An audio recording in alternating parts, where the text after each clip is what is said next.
In a series of scams and scandals that have haunted the Congress party, the National Herald case seems to be a special one. The reason? Investigation is still on, and every few months the news tightens and proofs emerge, as if to remind the Gandhi family that there are skeletons in their closet. The Enforcement Directorate recently attached assets worth 751.9 crore rupees as part of its money laundering investigation against the Congress party promoted Young Indian that owns the National Herald newspaper. It shows how the Gandhi family misused its power and influence to amass wealth through corrupt dealings. Any investigation into the wrongdoings by political parties in India is easily termed as political vendetta. But as shady financial dealings surface, can they still continue to play victims? Hello and namaste, I am Richa Dwivedi and this is The Bottom Line. Before we move on to the details of the recent investigation, here's a snapshot of what the National Herald case was and how murky dealings put India's Congress party into the dock. The National Herald newspaper was founded in 1938 by Pandit Jawaharlal Nehru. Financial crisis had forced Associated Journals Limited or AJL, the publishers of National Herald, to shut down the paper in 2008. So to pay off the employees to help the closure, the Congress party had given an interest-free loan of 90 crore plus rupees to AJL. Now what happened to AJL after this? It became a mere real estate company in 2008 with property worth over 800 crore rupees in Delhi, Lucknow and Mumbai as per its balance sheet. Essentially, AJL owned 90 crore plus rupees to Congress, and the balance real estate of AJL left after paying off the dues to Congress belonged to AJL's 1,000 plus shareholders who had contributed 89 lakh rupees to AJL's capital when the rupee was 100 times more valuable. Here comes the scam. Congress leaders Sonia Gandhi and Rahul Gandhi took over AJL's 800 crore rupees real estate. In just 3 months between November 2010 and February 2011, in 3 moves, control of thousands of crores worth of property passed on to the Gandhi family. AJL's shareholders got nothing. We have made an explainer on the National Herald case in detail that you can watch by tapping the link above. Moving on to the past and seeing what was happening back then pertaining to this case. If we look at the spotted history of National Herald, letter exchanges between Sardar Vallabhbhai Patel and Jawaharlal Nehru reveal disagreements between the two leaders.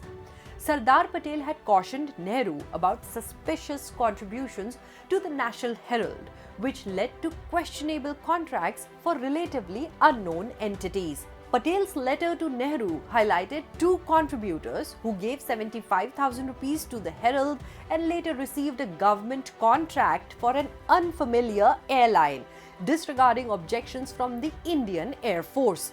The sum of 75,000 rupees in 1960 would equate to over 63 lakh rupees today, and an 11.25% return rate over 62 years would yield over 5.5 crore rupees.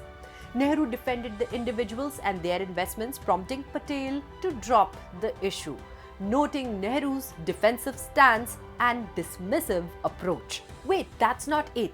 Even a 3-time Congress Chief Minister Chandrabhanu Gupta made striking disclosures regarding the National Herald. In his 2021 memoir, Safar Kahi Ruka Nahi, Jhuka Nahi, he detailed the fundraising for the paper, expressing surprise at its perception as solely owned by the Nehru family.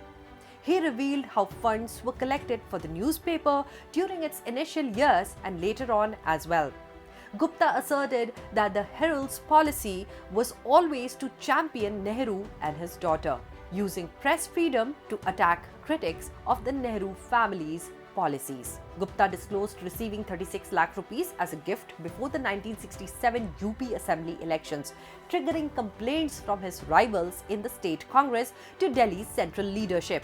He asserted that Indira Gandhi sought a portion of this money for the National Herald, considering its transformation into a mouthpiece for Nehru and herself. These exchanges and memoirs throw light on shady dealings. So how can the Congress party go on to claim that they are being unfairly targeted? In fact, if we look at the most recent development, the ED attached assets worth 751.9 crore as part of its money laundering investigation against Young Indian that owns the National Herald newspaper.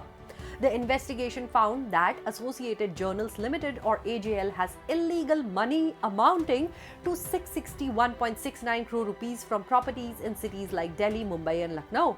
On the other hand, Young Indian has unlawful money worth 90.21 crore rupees from investments in AJL equity shares. The proof of corruption is out in the open for the whole country to see.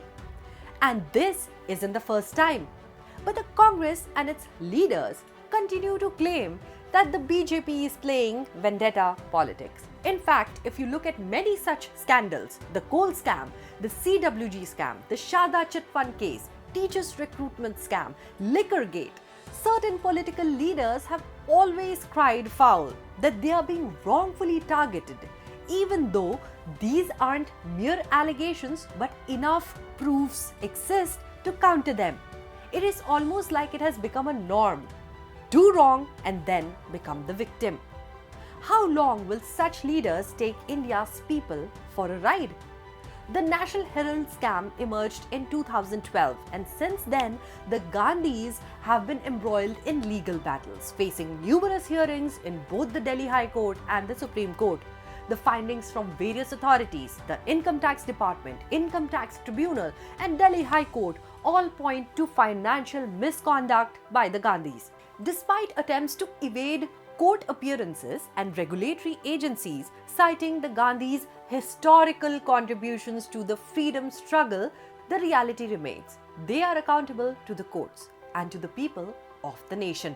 If you found this video of The Bottom Line insightful, do let us know your thoughts in the comments below. Until next time, this is Richa Dwivedi signing off.